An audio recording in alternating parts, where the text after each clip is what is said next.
Salam, peace be upon you. My name is Mohammed Layiq Sediqi, the father of Holophase. Part 35. Refinement Chains. How higher derivatives improve meaning. Remember the language we are learning. There is one field, phi, the holophase, one continuous cyclic movement from which all of reality unfolds.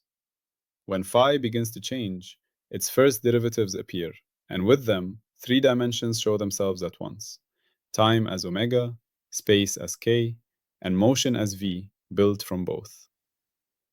Every higher derivative is a finer question about how phi changes, and each one casts three shadows together: a time shadow, a space shadow, and a motion shadow. These echoes mix and weave into one another, forming the patterns we call fields, particles, bodies, thoughts, and worlds. In this picture, everything that exists is a living tapestry of phi, endlessly echoing through its derivatives and their dimensional shadows. Today, we will once again slow down and listen to just one of those echoes. We have already discovered the backbone of the holophase language, the hierarchical constraint chains that bind higher derivatives to lower ones, ensuring narrative consistency and lawfulness. But this immediately raises a beautiful new question. If higher derivatives are not free, if they are bound by chains and cannot just do anything they like, then what purpose do they serve? Why does the universe still bother to speak in more than just the first few levels of the derivative ladder? Why do our best descriptions of reality sometimes insist on involving acceleration, curvature, jerk, dispersion, and even more subtle derivatives? Today we uncover that answer. We move from the grammar of constraint to the semantics of precision. We discover that the higher levels are not redundant decorations sitting on top of the real story.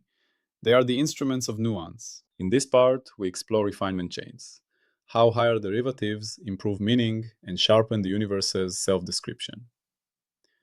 To feel this, imagine an artist drawing a portrait. At the beginning, a few quick strokes outline the head and shoulders.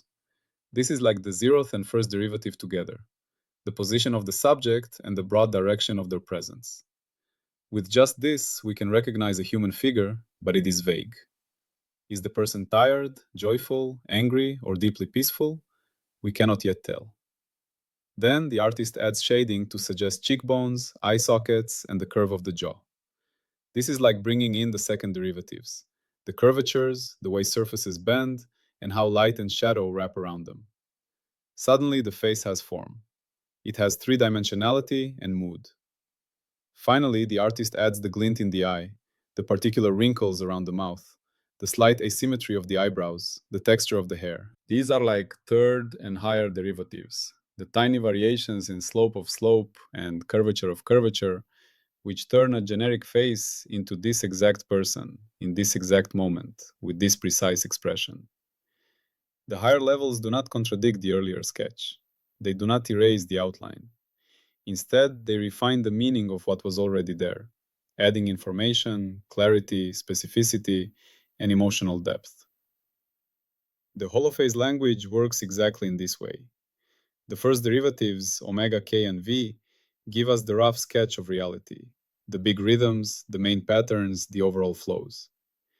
As we move up the ladder, higher derivatives fill in the details that make the picture specific, precise, and rich. We can see the same distinction in a very familiar situation, describing the motion of a car. A low-order description might say, the car is on the motorway, moving east at about 100 kilometers per hour. That sentence uses position and velocity, the zeroth and first-time derivatives of the car's location. It is extremely useful. It tells you where the car is and whether it will arrive on time. It captures the coarse, bulk behavior. A higher-order description might say, the driver is gently pressing the accelerator, increasing speed smoothly, with no sudden jolts. Now we are talking about acceleration and jerk, the second and third derivatives. We are describing the quality of the motion rather than just its average state. Is this a comfortable ride? Is the driver calm and attentive, or aggressive and erratic? These questions are answered by the higher derivatives. The low-order description answers, what is happening? The refined description answers, how is it happening, and with what character and feeling?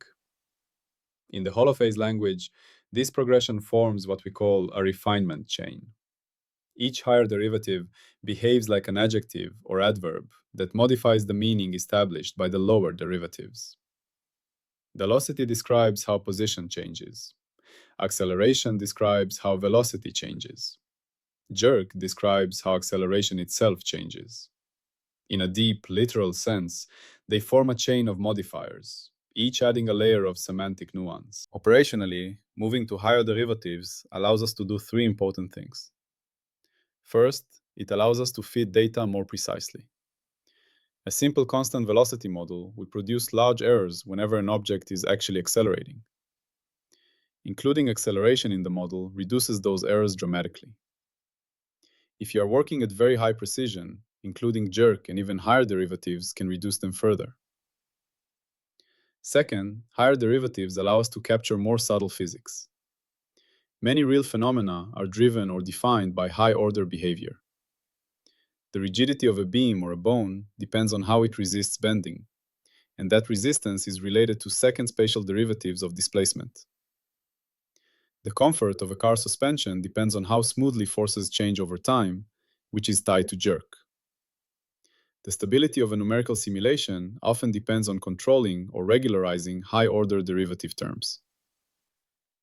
Third, moving up the refinement chain lets us make sharper predictions. A weather forecast based only on the current temperature and wind, which are low-order quantities, will quickly become useless. A forecast that incorporates pressure gradients, vorticity, and the rates of change, which are higher derivatives of the atmospheric fields, can predict storms days in advance. The higher derivatives contain information about trends of trends, about where the system is going to bend before it bends. There are entire domains of reality where ignoring higher derivatives means completely missing the essence of what is happening. Precision engineering and control theory are full of such examples. Consider a robotic arm trying to place a microscopic component on a circuit board without damaging it. To succeed, the trajectory of the arm must control not just position and velocity, but also acceleration and jerk. A sudden stop, which corresponds to a large jerk, can create vibrations that misalign the component or crack a delicate structure. The smoothness of the motion, a high-order property, is critical to the outcome.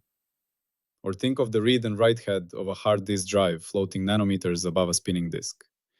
Its position is controlled by a servo system that responds not just to how far the head is from the track, but to how quickly that error is changing and even how the rate of change itself is changing. These are higher derivatives being used in live physical control. They are not aesthetic decorations. They are necessary ingredients of functioning technology. Subtle physical phenomena also demand refinement chains. In optics, a simple prism can be understood with a low-order picture. Light enters, slows down, and bends. But in ultrafast optics, where femtosecond laser pulses propagate through glass, different colors travel at slightly different speeds because the refractive index depends on frequency. This is encoded in second and higher derivatives of the dispersion relation, quantities like the second derivative of omega with respect to k. If you want the pulse to stay sharp instead of stretching into a blurred mess, you must understand and compensate exactly these high-order dispersion terms. In fluid dynamics, the transition from smooth, laminar flow to chaotic turbulence is another example. At low speeds, the flow is well described by low-order models. As the speed increases, high-order instabilities involving vorticity and its derivatives appear, and only a refined description can even begin to track the onset of turbulence. Even in quantum mechanics, many surprising effects, such as tunneling or fine structure in atomic spectra, involve subtle details in how phases vary in space and time. That is, in refined structures of derivatives rather than just low-order averages. Biology, too, is saturated with refinement. When you touch a surface, you do not simply register pressure on or pressure off. You feel texture, vibration, and fine patterns. A silk scarf and a piece of sandpaper can exert the same average force on your skin, yet they feel utterly different because they generate different time derivatives of pressure as your fingers move across them. Your nervous system is a refined reader of higher derivatives. Similarly, some cells and tissues respond not primarily to the absolute level of a hormone, but to how quickly that level is rising or falling. A sudden surge can trigger a strong response, while a slow change might be ignored.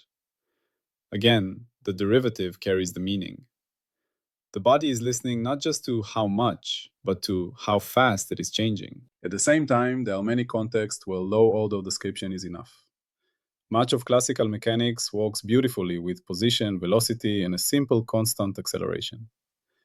To hit a distant target with a cannon in a vacuum, it is enough to know the initial position, the launch speed, the launch angle, and the gravitational acceleration. Jerk and snap are irrelevant at that level of approximation. For planning a basic satellite orbit around a nearly spherical Earth, Newton's law, which is a second-order differential equation, gives answers that are more than accurate enough. The subtle corrections from Earth's shape, atmosphere, and radiation pressure involve higher derivatives and only matter for extremely precise or long-term missions. In a simple direct current electrical circuit with a battery and a bulb, Ohm's law, a low-order relation between voltage and current, is enough. Only when we start switching currents rapidly or pushing frequencies into the radio or microwave range do inductances and capacitances, which involve derivatives in time, become essential. The art of modeling, the art of speaking the holophase language well, is knowing which level of refinement is appropriate for the question you are asking and not forcing higher derivatives into a problem that does not need them. Refinement chains sharpen our picture across all three dimensions of the triunity. In time, low-order description gives us the beat, the simple rhythm. A sinusoidal oscillation with a single frequency omega is like a metronome tick. Higher-order description reveals the timbre of a sound, the precise waveform built from many harmonics, each with its own frequency and phase. A pure sine wave sounds artificial. The rich sound of a violin string comes from the particular way its oscillation starts, sustains, and decays, all of which depend on higher time derivatives of the displacement. In space, a low-order description gives us the silhouette, the overall shape, defined by long wavelengths or small spatial frequencies. Higher-order description reveals texture and fine structure, the edges of leaves, the grain of wood, the veins in a marble slab. This is encoded in higher spatial derivatives and large values of k. In motion, a low-order description gives us the path a body follows through space. A higher-order description reveals the style of that motion, whether it is hesitant or confident, jerky or smooth, playful or mechanical. Two people can walk the same path at the same average speed while expressing entirely different internal states through the higher derivatives of their movement. Within the master tree, refinement chains describe the vertical axis of semantic resolution. They are the natural companion of the constraint chains we explored before. Constraint chains tell us that higher derivatives must be consistent with lower ones. Refinement chains tell us why it is worth climbing the ladder anyway. Each rung lets the universe say something more specific and nuanced about itself. The roots and trunk of the tree, built from phi and its first few derivatives, give the coarse, stable bulk behaviors of the world. Gravity making things fall, objects in straight orbits, sound waves moving through air. The mid-level branches, involving second and third derivatives, describe the domain of waves, oscillations, elasticity, feedback, and many of the patterns we meet in everyday science and engineering. The finest twigs and leaves, involving very high derivatives, belong to ultra-precise timing, turbulence, quantum coherence, and the cutting edge of modern technology. The holophase language provides one continuous framework that spans all these scales of refinement.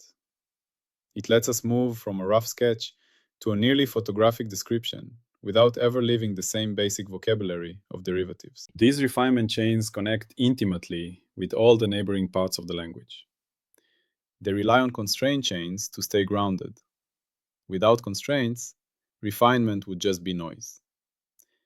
They shape wave packets and information, because the shape of a packet's envelope and the detailed way it broadens over time are high-order features. They enter quadratic semantics because energies and actions often involve squares of derivatives, and high curvature or sharp gradients can carry a high energetic cost. They influence topology because although a topological charge is a coarse global property, the local core structure of a defect which determines how it interacts and how stable it is, depends on high-order derivatives of phi in a tiny region. And they relate directly to falsifiability, because the need for higher derivatives in our models is something we can test. If adding refined terms never improved prediction, even as our instruments became more sensitive, then refinement chains would have no scientific role.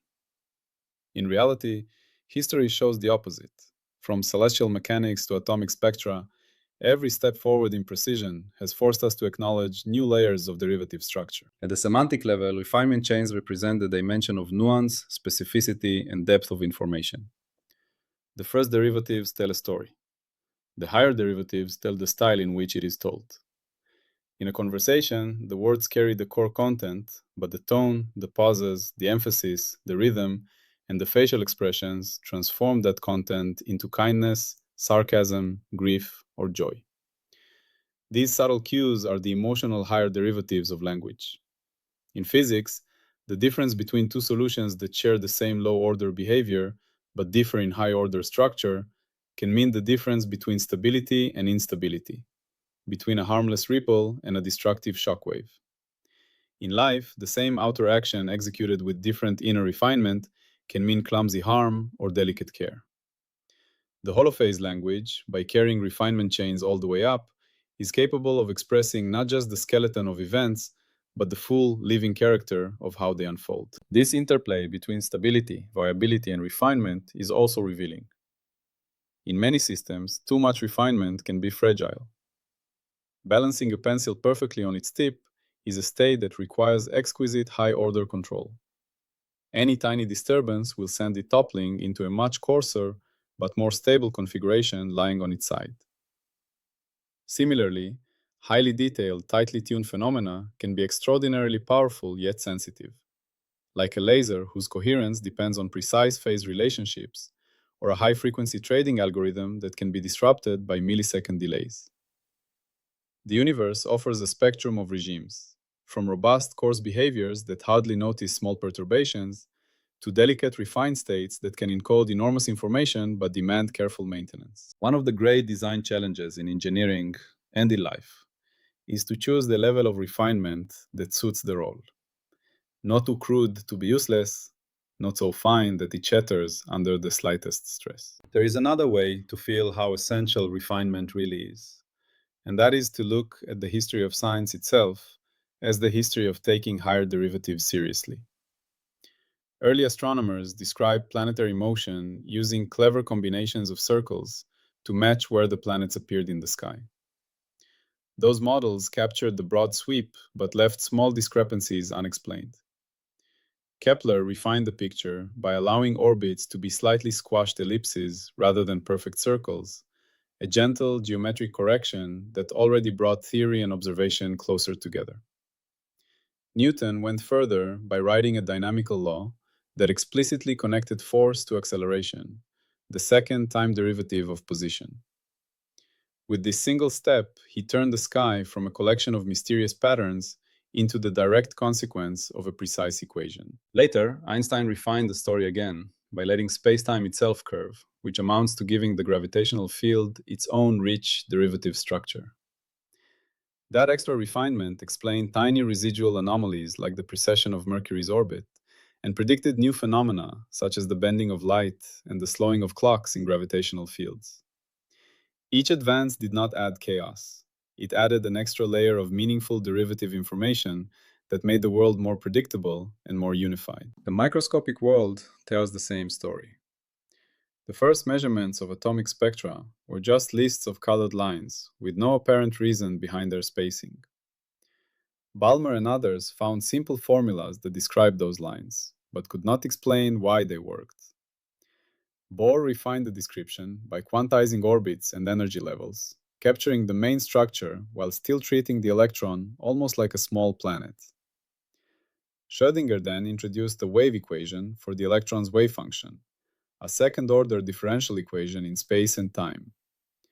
Suddenly, not only the positions of the lines, but also the shapes of orbitals, the patterns of chemical bonding, and much of the periodic table fell into place. Later refinements, including spin, relativity, and quantum field corrections, corresponded to still subtler structure in how the underlying phases and amplitudes vary. Again, each time we acknowledged that the world was sensitive to higher derivatives of these fields, we won new predictive power and deeper coherence. The universe keeps rewarding us whenever we step one rung higher on the refinement ladder and are willing to listen to what those higher derivatives are saying. Because of this long record, the claim that refinement chains matter is not just philosophical decoration. It is an empirical statement about how reality behaves. If higher derivatives were meaningless, then every time our instruments improved, we would simply confirm the same coarse models to more and more decimal places. Instead, the opposite happens. As we sharpen our measurements, new effects appear that can only be captured by including additional layers of derivative structure in our equations. Ignoring refinement leads to systematic, reproducible failures. Incorporating it removes those failures. That pattern has repeated so many times in so many domains that it has become one of the quiet background miracles of modern science. You can also sense refinement chains at work directly in your own experience. When you first learn a new subject, you build a low-resolution picture. A few main ideas, a rough map of how they connect. This is like knowing the position and general direction in a landscape of meaning. As you study more, you begin to notice rates of change, how one idea tends to lead into another, which assumptions usually sit underneath which conclusions. That is like gaining a feel for the velocities of concepts. With real mastery, you start to sense the curvatures and jerks in the subject, places where arguments are very robust, places where tiny changes in a definition create huge shifts in outcome, places where proof requires extremely careful handling to avoid a mistake. Those are the higher derivatives of understanding. The same thing happens in relationships. At a course level, you know who someone is to you: friend, colleague, family. At the next level, you feel whether you are moving closer, drifting apart, or remaining stable. At the final level, you feel the accelerations and jolts, a sudden deepening of trust, a shock of conflict, a slowly building resentment or affection. Reading and responding wisely to those high-order changes is emotional refinement, the human mirror of refinement chains in the Holophase language. Seen this way, higher derivatives stop being abstract symbols and become a direct way of talking about the tone, texture, and timing of real processes. They are how phi says not only that something happens, but that it happens gently or violently, or with a tension that slowly builds and then releases. They are the language of style in the universe's ongoing story. You can learn to read refinement chains in the world simply by paying attention to layers of resolution. Listen to a soundscape and peel back the layers, the overall hum, the voices, the individual footsteps, the echoes. Watch motions and notice not only where things go, but how they accelerate, hesitate, and settle. Look at objects from far away and then up close, and feel how each step toward greater detail reveals new semantic content that was invisible before. Even your own thoughts and emotions can be felt this way.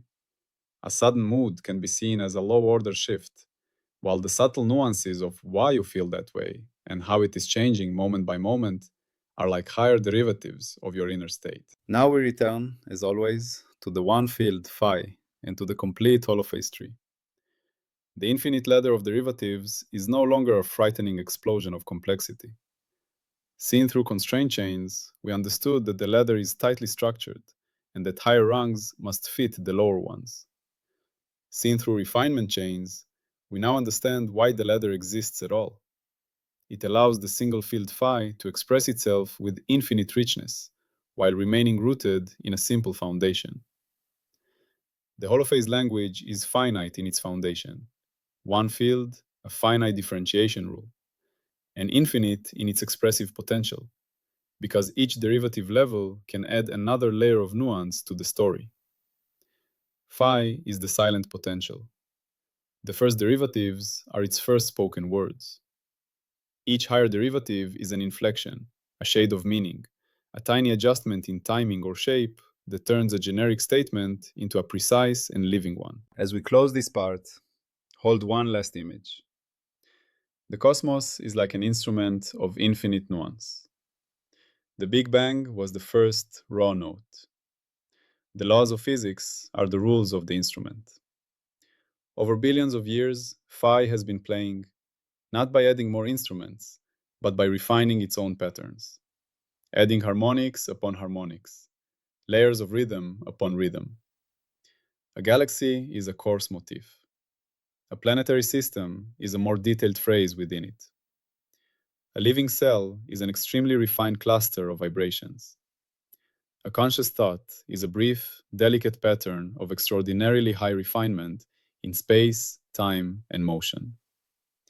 You yourself are a point of conscious refinement so deep that you can turn around and contemplate the instrument, the rules, and the music all at once. You can choose to act coarsely or with great subtlety. You can choose to speak in cliches or in a carefully refined language. In doing so, you are participating in the same refinement chains that structure reality itself. The Holophase language is your native tongue, even if you have only recently learned to name it. You have always moved, felt, and thought through its derivatives. Now, as you continue this journey, you can become more deliberate in how you attend to refinement, in how you notice and shape the higher derivatives of your own life. To live with this awareness is to honor both the simplicity of the source and the depth of its unfolding. It is to stand as a conscious harmonic in the ever-refining song of Phi. Salam and peace be upon you.